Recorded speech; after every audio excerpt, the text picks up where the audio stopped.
Dr. Henson. This is Spring, and I am doing my last video for this class. I've really enjoyed this class.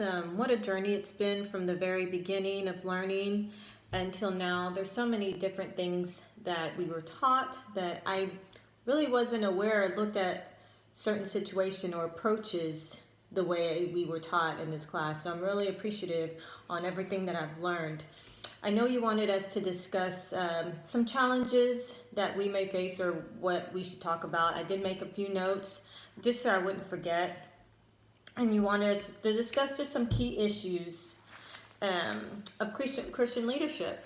And one of the things I wanted to start off with is being able to maintain a personal Christian devotion and a high standards of moral behavior and in confronting a challenging environment and high expectations of the people in the congregation. And to this I want to include is Christian ethics, or just ethics in general, following in an honest manner and being able to have these principles when it comes to any type of decision making. And really it's just following, your beliefs with God, having the faith, and really thinking, put yourself on how Jesus reacted. He was honest in every aspect of his life. He was bringing people to know about him. He was loving, he was caring, and he was just very honorable in everything that he did. And that's something that we need to keep in mind as Christians and as leaders. We're going to have people that come to us with all different issues, and they come from all walks of life.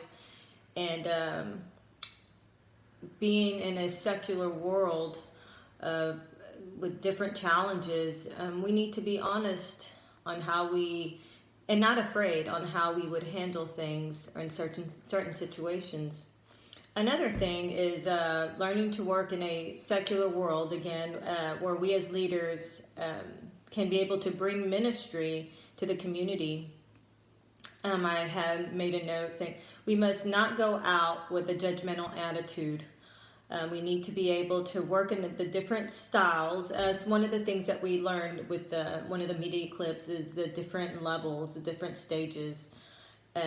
We need to be able to humble ourselves down to their levels and help make changes in others, which means, nudging them forward, bringing them to a better place, and showing them the love of Christ. We need to build a trust and show others that we are all equal in God's eyes. We are all his children, and no one is better than others. I know one of the challenges is, if you've never been in a situation where they've been in jail, or family that their family has gone to jail, or drug abuse, whatever the situation may be, that's something that we haven't experienced. That's where they may have their attitudes of outlook of life, and we need to be able to bring ourselves down as best we can to their level and be understanding and be encouraging to them that that is not the life that they always need to be in, and bringing them up, to the next level and building that trust with them and a relationship with them.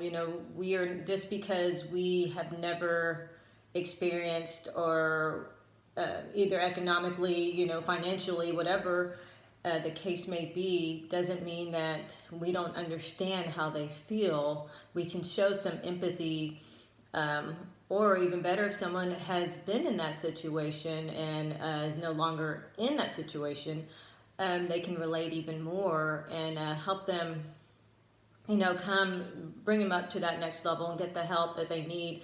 And also, I feel being as a Christian leader, if you're not able to really relate or think, you could give the best advice, humble yourself to other leaders and get their advice, or refer people that come to you to other leaders, because we are all there to work together for the better. And one of the situations I know that people have talked about also is in the church is, someone being worried that somebody else is going to take their job if you're teaching them. But our job is, as leaders, as Christian leaders, is to equip others to do the same as you or better. There's nothing wrong with someone can do something better than what you can do. We can learn off each other, and that's real important. We need to be preparing everybody to go out into the world and tackle these issues that we face on a day-to-day basis. We need to really just have also, which is important that we learned in the classes, having that conviction. Without it, you can't really take it too far if you don't have that conviction. Also, just continuously having the relationship with Christ, and continuing to pray, and continuing to ask for the Holy Spirit for guidance, because without any of that, we can't lead. I also learned, as far as being a leader, is to learn not only to adapt, but to make others feel, to build that relationship, to build that trust. And that video, the other video with, I believe it was the gentleman that was in the military, he said that, the generations that came after looked at skills differently.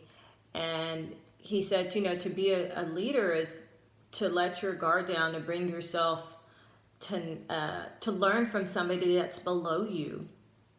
And they just see the world differently, and learning from them and incorporating it to your leadership will make such a great team all together. So those are just some of the dilemmas that I've seen and the challenges that we may face. There's always going to be challenges, there's always going to be issues, but we just have to have a great communication amongst everyone, and not be afraid to bring up challenges to each other or an issue. That's how we can get through any issues that may come up between one person or another, and just showing them constant love, regardless of how you feel. If there's irritation, again, just having that communication and getting through some of the barriers. It could be something simple that you could have taken care of a long time ago if you would have only spoken to that person. So again, thank you for this time. Thank you for being so quick to answer questions throughout this class. I really appreciate all that you've done. I've learned a lot, and blessings on the continuation of your classes. Have a great day. Thank you.